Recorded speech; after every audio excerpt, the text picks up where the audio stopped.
In last week's episode, Roger Hurst in London focused on the recent sell-off in equity markets, with the big question being, how will Fed policymakers adjust the course of their signaled tightening cycle if equity weakness continues? Or in other words, what is the strike of the fabled Fed put? And we'll explain that shortly. Today here in the US, it's Groundhog Day, where legend has it that if Punxsutawney Phil sees his shadow, cold winter weather will persist for 6 more weeks. Well, now that we've had the FOMC statement, what shadow, if any, has been cast, and will we now see rate hikes for the next 6 months? That's this week's big conversation.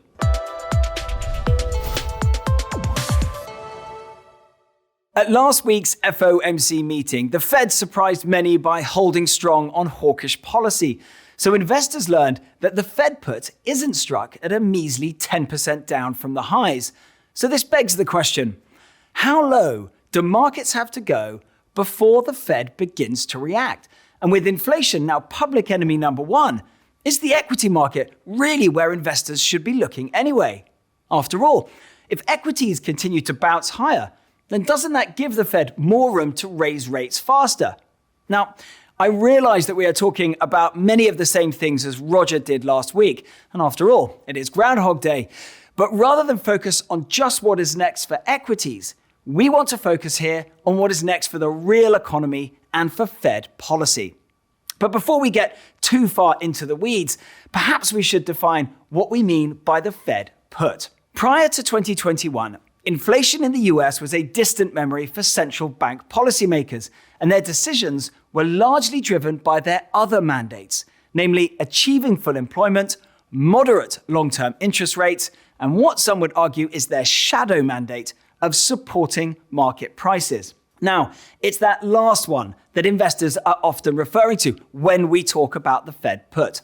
How far do markets need to sell off before central bankers will implement a policy shift to calm investors' nerves and support markets?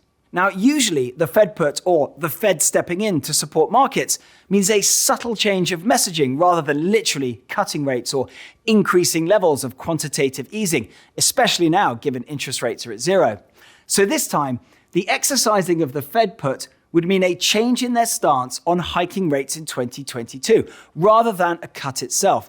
But so far, we see no sign of it. But before we get too complacent, let's remind ourselves of the fact that on occasion, the Fed put has simply not been there at all, and they've refused to get pushed around by weaker equity markets.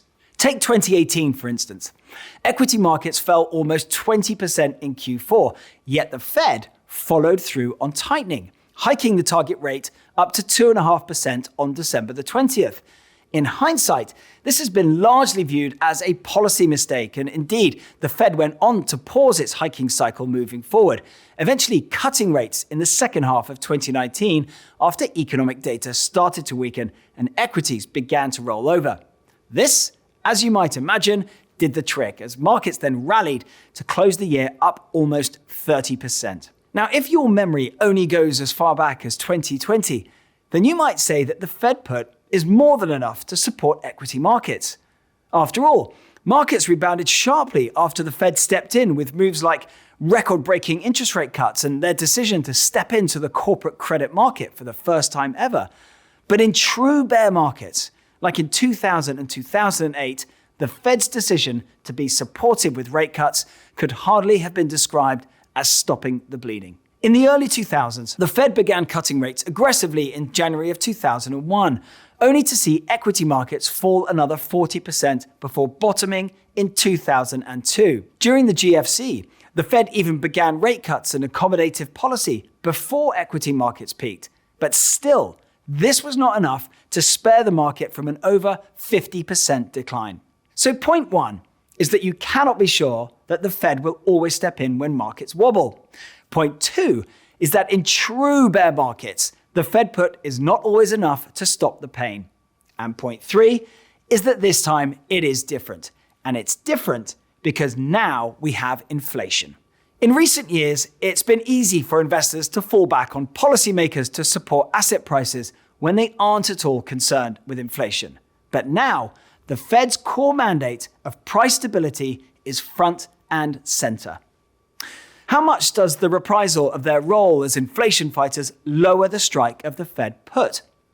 Well, arguably, it lowers it considerably, or at least until the pain in equity markets begins to have knock-on effects for growth and employment, but we're still far away from that level. This brings another major issue to the fore. If the equity weakness is hurting growth and employment, we aren't likely to see that play out in the data for a while, because both employment and growth are lagging indicators. Inflation is also a lagging indicator, and even if we have seen the peak in inflation, it will likely take some time before it again reaches levels that allow the Fed to say that they have fulfilled their inflation-fighting mandate. In short, if continuing with this hiking cycle is a policy mistake, we aren't likely to know until it's too late. That's why the Fed meeting last week gave us so much information. With many expecting dovish undertones to appease the weak market, the Fed surprised by reaffirming that the strong employment market and elevated levels of inflation mean they will hold the course on tapering asset purchases and begin rate hikes sooner rather than later. And with inflation likely to stay elevated, we would need some weakness in the labor market or in economic growth, not just the stock market, to see a reversal of course.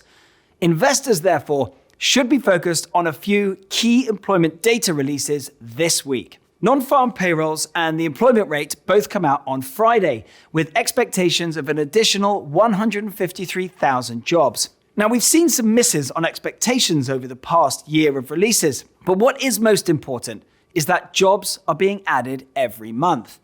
A large enough miss may cause some reaction by the market, but this is one of those rare occurrences where absolute level might matter more than expectations. The employment number is expected to come in at 3.9% after coming in at the same level last month. Although the Fed will certainly be paying attention if either of these numbers come in below expectations or contract, it is important to put them in the context of the longer-term trend.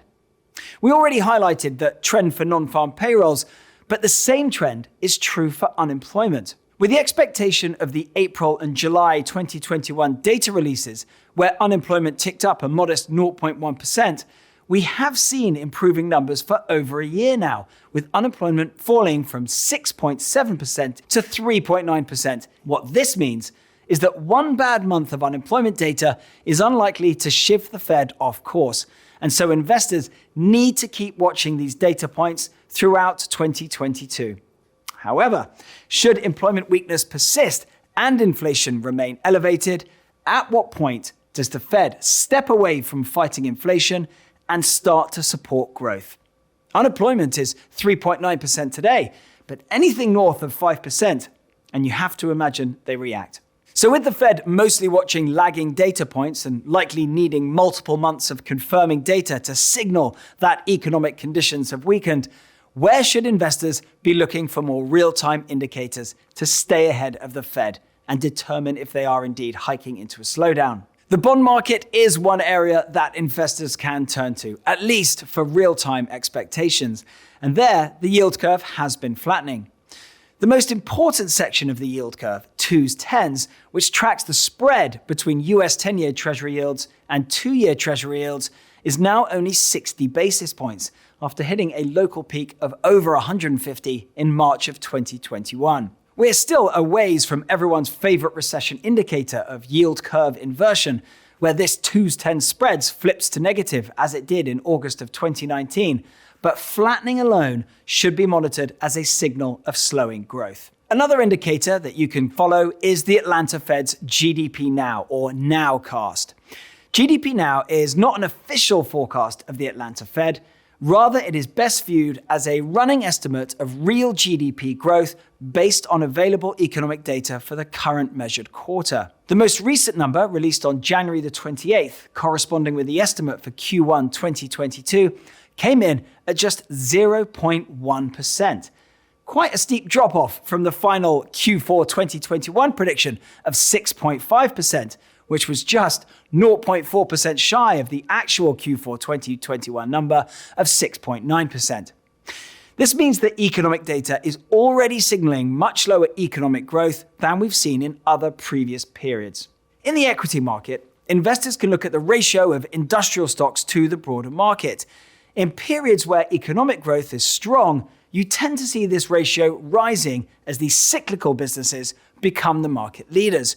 Whereas in periods of weak economic growth, the broader market, which is increasingly carried by growth tech stocks, will outperform the industrials. We saw this play out from June 2020 to May of 2021, when the reopening economy was at its strongest. But since then, the ratio has actually reversed course and looks like it might be rolling over again after a brief spike in January. So what do we know for certain? Well, the Fed considers fighting inflation to be its key mandate at the moment, barring any major developments.